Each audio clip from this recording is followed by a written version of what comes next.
ఈ ప్రాఫిట్ వచ్చిందంటారు. ఎట్లా ప్రాఫిట్? అది ఎగ్జిట్ అయిపోయామంటారు, అంతే కదా. అది కాదండి. ఇక్కడ మనకి ఏంటి అంటే ఒక సామెత ఉంటుంది, చెడుని 10 రూపాయలు ఎక్కువైనా సరే మనం వదిలించుకోవాలి.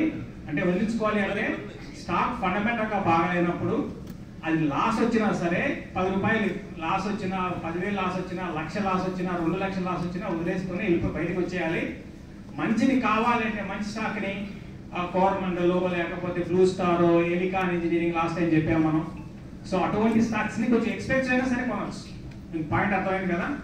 సో ఎందుకు చెప్తున్నా అంటే ఎక్స్పెన్సివ్ అయినా కొనవచ్చు. ఎందుకంటే పడిగా అనుకోండి, ఎక్స్పెన్సివ్ స్టాక్ 2,000 స్టాక్స్ 500కి వస్తే మళ్ళీ అక్కడ కొనవచ్చు మనం. కొన్ని స్టాక్స్ ఉంటాయి ఇంకా లైఫ్లో మీకు ఆ రేట్లు రావు, జీరోలు అయిపోతాయి.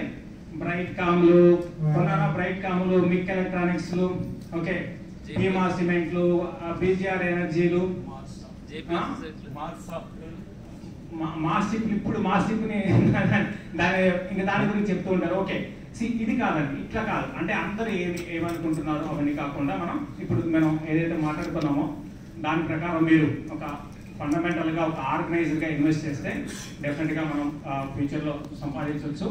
సో డైరెక్ట్గా మనం వెళ్ళిపోదాం పీపీటీకి.